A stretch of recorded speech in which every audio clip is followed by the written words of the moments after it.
Bonjour à tous, Jean-Marc Sauvé auditionné par la Commission des lois, 3 Français reconnus juste parmi les nations et une image qui a fait le tour du monde, c'est dans SIC et ça commence maintenant. Nous recommandons pour des auteurs de faits prescrits qu'il puisse y avoir des recherches sur des infractions non prescrites. Le garde des Sceaux s'en était fait occuper. Dans sa circulaire du 8 octobre, il reprend ses directives sur le sujet. Deuxième point, et je répondrai à une autre question, les protocoles entre les parquets et les évêques, pour permettre donc de faire des signalements, d'avoir des enquêtes rapides et donc de prendre des mesures conservatoires, notamment à l'égard de prêtres qui auraient commis des faits qui commenceraient à être étayés. Et là aussi, la circulaire du garde des Sceaux en tire immédiatement les conséquences. Je dois dire que je ne m'y attendais pas. Le travail de la SIAZ utile pour toute la société. Ce mercredi, le président de la SIAZ a été auditionné par la Commission des lois de l'Assemblée nationale. L'ampleur des abus, le secret de la confession, le célibat des prêtres, le suivi des 45 recommandations, l'indemnisation, les questions des députés à Jean-Marc Sauvé ont été nombreuses pendant plus de 3 heures. Ce travail a été jugé bénéfique par les députés pour toute la société française, alors que chaque jour, 450 enfants sont victimes d'abus sexuels. Si Jean-Marc Sauvé a expliqué que le travail de la SIAZ est terminé, il souhaite que cette initiative de l'Église fasse école dans d'autres milieux. Le 9 décembre prochain, Jean-Marc Sauvé et les membres de la SIAZ seront reçus par le pape. Dans la nuit de mercredi à jeudi, le Sénat a examiné en procédure accélérée la réforme de la loi sur l'adoption, adoptée en première lecture par l'Assemblée nationale en décembre 2020. Avec une mesure phare, l'ouverture de l'adoption aux couples pacsés ou concubins. Un détournement de l'adoption en faveur de la GPA dénonce la Manif pour tous, qui alerte sur un texte qui permettra à la compagne ou au compagnon du père biologique d'un enfant né de GPA à l'étranger d'adopter l'enfant. Même avertissement du côté des associations familiales catholiques, inquiètes d'un passage en force au bénéfice de la GPA.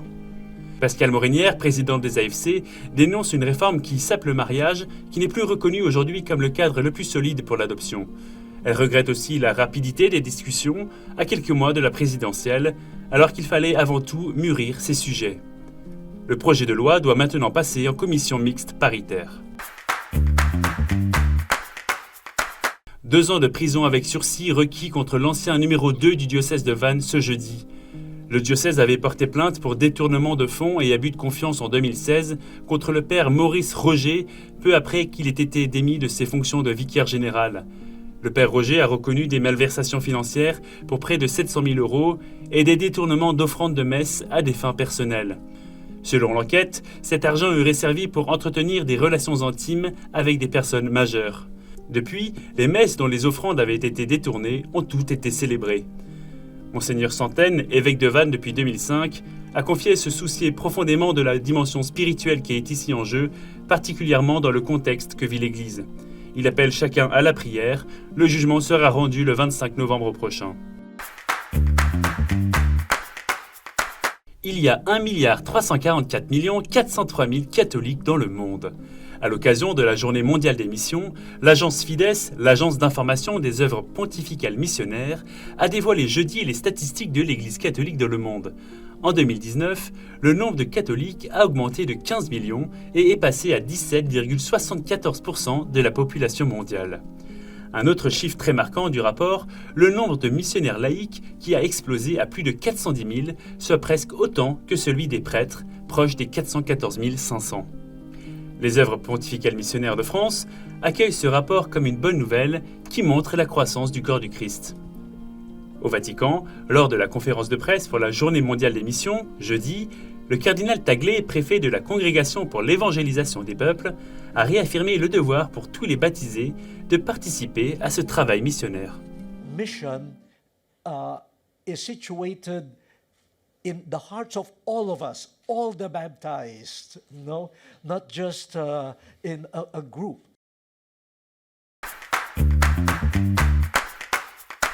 3 Français à l'honneur pour avoir sauvé des Juifs pendant la Shoah.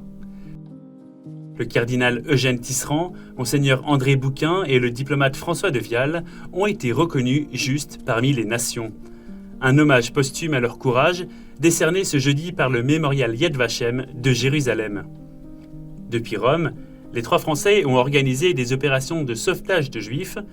Le cardinal Tisserand a aidé des familles en les cachant ou en les aidant à fuir vers l'Amérique, en leur obtenant des visas. Monseigneur Bouquin, alors recteur de Saint-Louis des Français, et François de Vial, diplomate, ont participé à cette action. Une cérémonie officielle sera organisée ultérieurement. Ce petit garçon a choisi la meilleure place et elle ne lui sera pas enlevée. Cette image a fait le tour du monde. Ce mercredi, en pleine audience générale, salle Paul VI, ce petit garçon handicapé a échappé à la surveillance de son groupe pour s'avancer vers le pape, qu'il ne lâchait plus.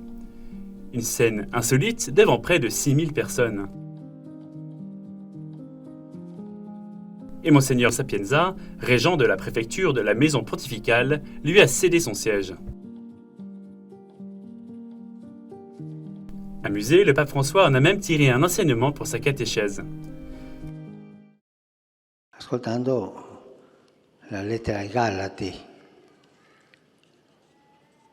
ma mi è venuto in mente quello che Gesù diceva sulla spontaneità e la libertà dei bambini, quando questo bambino ha avuto la libertà di avvicinarsi e muoversi come se fosse a casa sua.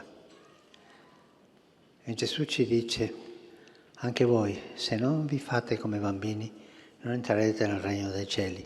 Coraggio di avvicinarsi al Signore, di essere aperti al Signore, di non avere paura al Signore. Io ringrazio questo bambino per la lezione che ci ha dato a tutti. Ce jeune garçon est reparti tout heureux avec comme cadeau une calotte offerte par le pape.